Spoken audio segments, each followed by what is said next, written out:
खड़गे ने कहा है कि एनडीए की जो सरकार है वो बैसाखी पे चल रही है और अपने सहयोगियों के बल पे चल रही है, इसलिए जल्दी ये सरकार गिरेगी। गांधी परिवार ने बड़ी उम्मीद के साथ आपको कांग्रेस का राष्ट्रीय अध्यक्ष बनाया था, लेकिन राजनीतिक अपशकुन ऐसा हुआ कि 99 के चक्कर में पड़ गए। मात्र 99 सीट आया जब आदरणीय राहुल गांधी जी पदयात्रा पर निकले थे। जनता ने राजनीतिक पदयात्रा करा दिया। इतिहास के उन पन्नों को पलट लीजिए खड़गे साहब। क्या मनमोहन सिंह की सरकार राजनीतिक रूप से दिव्यांग थी? क्या नरसिम्हा राव की सरकार राजनीतिक रूप से दिव्यांग थी?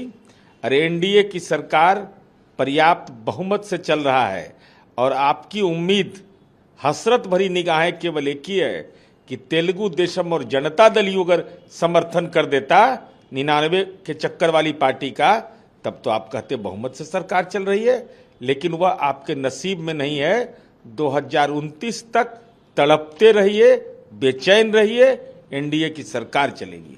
एनसीपी प्रमुख शरद पवार ने कहा है कि जहां जहां प्रधानमंत्री मोदी ने रोड शो की, रैली हुई, वहां हमें जीत मिली, इसलिए हम प्रधानमंत्री मोदी को धन्यवाद देंगे, अपना कर्तव्य समझते हैं। आदरणीय शरद पवार जी एनसीपी प्रमुख हैं, जो वंशवादी राजनीति को भी स्थापित करना चाहते हैं, जिसमें असफल होते जा रहे हैं। अब महाराष्ट्र से बाहर निकले हैं कि नहीं? आप तो राष्ट्रीय व्यक्तित्व के व्यक्ति थे।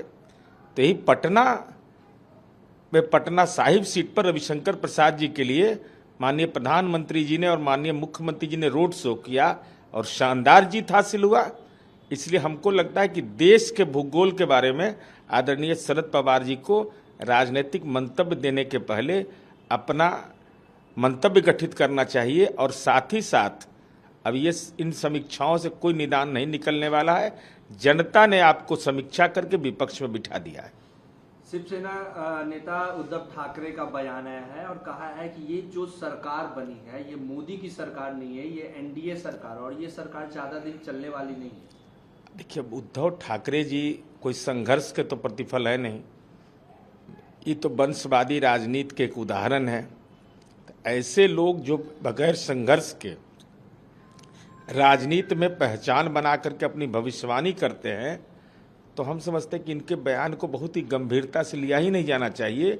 चूंकि ये केवल भूत अपना जानते थे, वर्तमान में वंशवादी राजनीति के लोग हैं और भविष्य तो ये जानते ही हैं कि वंशवाद के खिलाफ जनता का जनादेश है।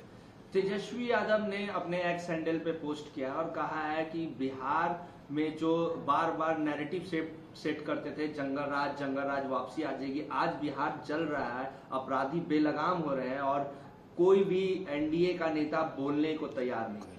कौन नहीं बोलेगा? एनडीए के नेता कानून के राज के पक्षधर हैं और आपराधिक घटनाओं के आधार पर अगर आदरणीय तेजस्वी यादव जी, आप तो पॉलिटिकल टूरिस्ट हैं ना, आप तो पर्यटन के मामले में पर्यटन कर रहे हैं, आप तो बिहार में आपका कम प्रवास हो रहा है, इसका आप राजनीतिक रूप से खौफ ज़्यादा है। क्या बिहार की बेटियां घर से नहीं निकल रही है? क्या राष्ट्रीय जनता दल के विधायक शाम में ही श्राद्ध का भोज होता है, नहीं जा रहे हैं? क्या पटना का महावीर मंदिर 11 बजे दिन में खुल रहा है? क्या गंगा दशहरा में महिलाएं गंगा स्नान करने नहीं जाएंगी? क्या जो मेरीन ड्राइव है मुंबई के बाद, उस मेरीन ड्राइव पर तो अब आदमी नहीं जाता होगा 11 बजे रात के बाद, वहाँ तो मनुष्य जाता ही नहीं होगा। इसलिए आप जो बयान दे रहे हैं उसके कौन नेता? आपने तो ऐसा बयान दे दिया, आपने बयान दे दिया कि खास जाति को टारगेट किया जा रहा है। क्या बोल रहे थे तेजस्वी यादव जी? वो आपस पट्टीदार का मामला था, दोनों के बीच जमीन का विवाद था और उसमें ये दुखद घटना हुई, तो हत्यारा जो है वो भी उसी बिरादरी का है, मरने वाले उनकी मृत्यु जो हुई है वो भी उसी बिरादरी के है। अपराध की व्याख्या आप जाति पर करते हैं। ये तो विपक्ष के नेता के रूप में आपकी संवेदनहीनता की पराकाष्ठा है। हम आपसे अनुरोध करेंगे कि ट्वीट खाली मत करिए, जरा शरीर पर जोर डालिए। और अगर इस विपक्ष के नेता का कर्तव्य होता है घटना स्थल पर जाना, लेकिन आप तो ट्विटर बबुआ बने हुए हैं, इसीलिए जनता ने आपको क्विट कर दिया। नीट परीक्षा को लेकर लगातार छात्रों में आक्रोश देखने को मिल रहा है। सॉल्वर गैंग भी पकड़े गए हैं, जिसमें 13 अभ्यर्थियों के एग्जाम से पूर्व उन्हें एग्जाम जो आंसर है वो रटवाया जा रहा था। क्या लगता है नीरज जी कि कहाँ चूक हो गई कि इतनी बड़ी घटना बिहार में हो गई? नीट परीक्षा में शिकायत के मामले में माननीय सर्वोच्च न्यायालय ने हस्तक्षेप किया है और ईओयू जो आर्थिक अपराध शाखा है, कोई विपक्ष ने मांग नहीं किया, उसने स्वयं अपना इनिशिएटिव लिया और उसके आधार पर कार्रवाई हो रही है। अब इस मामले में माननीय सर्वोच्च न्यायालय में सुनवाई चल रही है।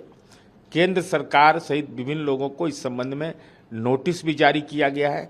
माननीय सर्वोच्च न्यायालय ने काउंसलिंग रोके जाने में असमर्थता व्यक्त की है। अब जो लोग इसकी राजनीतिक आलोचना कर रहे हैं, हम उनसे विनम्रतापूर्वक प्रार्थना करेंगे कि अगर आपको छात्र हित की चिंता है, आपके पास साक्ष्य है, तो सुप्रीम कोर्ट में इंटरवेनर बन जाइए। इंटरवेनर बनिएगा तो उन बच्चों का भला होगा। अब मामला जब सर्वोच्च न्यायालय में है, इस पर कोई राजनीतिक टिप्पणी नहीं।